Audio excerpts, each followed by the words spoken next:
Imagine walking through an airport, and the security guard watching you isn't human, not a camera, not a drone, a full-sized humanoid robot. And here's the crazy part, this isn't some concept video from 10 years in the future, it's happening right now in China. One company called UBTECH has already deployed over 1,000 humanoid robots into factories, logistics centers, and now, border patrol operations. These robots can walk, carry boxes, inspect factories, play tennis, talk to humans, and even replace their own batteries without human help. Which means, for the first time ever, humanoid robots might actually become economically useful, and honestly, that changes everything. For years, humanoid robots have mostly been tech demos, cool YouTube clips, expensive science projects, machines that walk 3 steps, then fall over on stage. But suddenly, something changed, and the company behind it isn't Tesla, it isn't Boston Dynamics, and it isn't OpenAI. It's a Chinese robotics company called UBTECH Robotics. And while most people outside the robotics world barely know the name,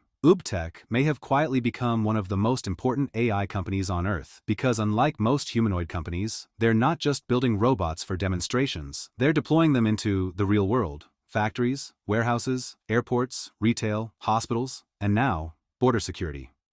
Yeah, that part got people's attention. Recently, reports revealed that UBTECH signed a deal worth around $37 million to deploy humanoid robots at the China-Vietnam border. And honestly, this sounds like the opening scene of a sci-fi movie. The robot being deployed is called the Walker S2. It's roughly human-sized, it walks on 2 legs, it can navigate crowded environments, and it's designed to operate around actual humans in uncontrolled situations, not carefully scripted demos, real-life chaos. The robots are expected to help with things like guiding travelers, monitoring crowds, assisting logistics teams, checking cargo, and patrolling busy transit zones. And before you say, okay, but that's probably just PR hype, here's the weird part.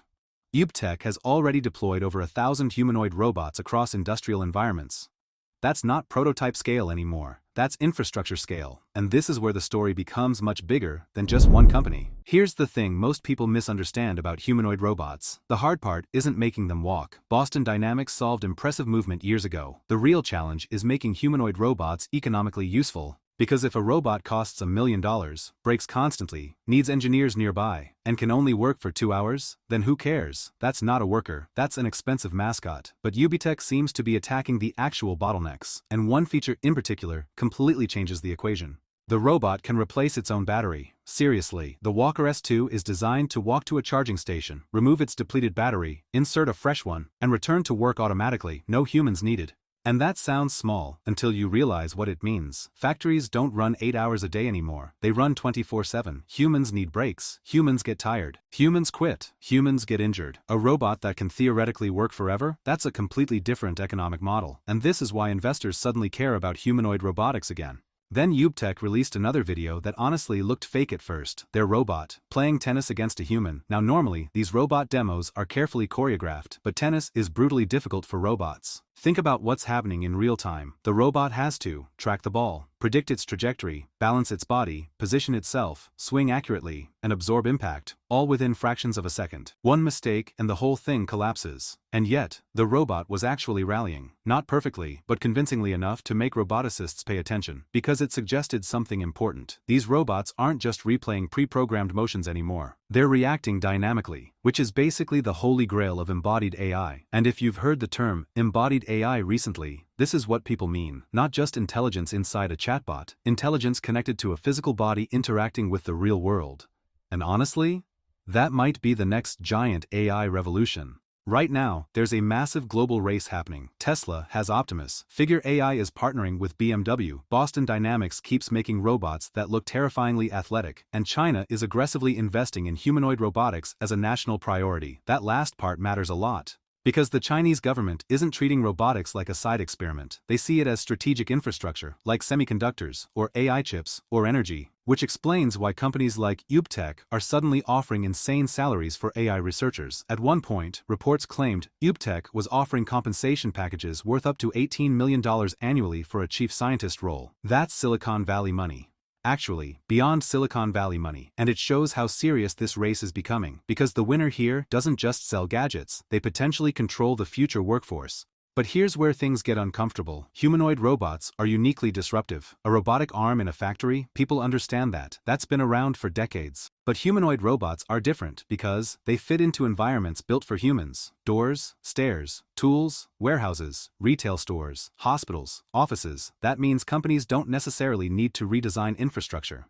The robot adapts to our world instead, and suddenly, millions of jobs become theoretically automatable. Not overnight, but over time, absolutely, especially repetitive physical labor, warehouse work, logistics, inspection, basic retail interaction, certain manufacturing roles, and even parts of healthcare support. Now, to be fair, supporters argue these robots will handle dangerous, exhausting, or repetitive tasks humans don't want. And honestly, there's truth to that. Factories globally already struggle with labor shortages. Aging populations make this problem worse. And some jobs are genuinely brutal, but history also shows that automation rarely arrives without disruption, and the transition period can get messy. What's fascinating about UBTECH, though, is that they aren't only building industrial robots, they're also experimenting with emotional robotics, which sounds weird at first, but it's actually incredibly important.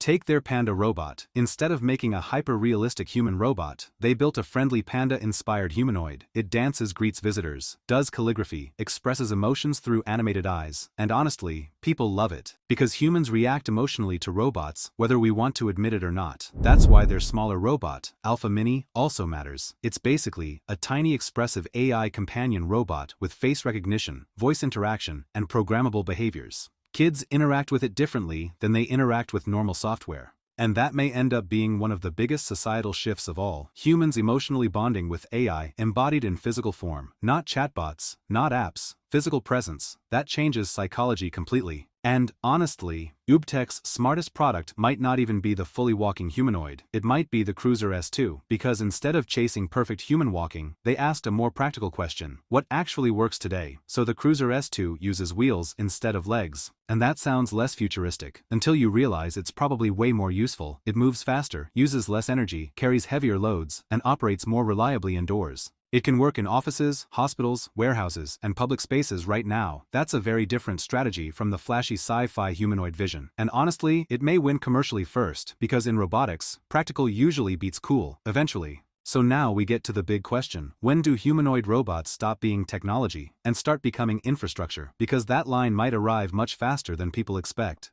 Remember, smartphones went from luxury curiosity to something almost every human carries in barely over a decade. AI itself went from niche research to daily life in like 2 years. And humanoid robotics is now colliding with both advanced AI and physical automation. That combination is explosive, especially once these systems become cheaper and more autonomous and more reliable. Because once companies prove positive return on investment, deployment scales fast. Here's what I think happens next.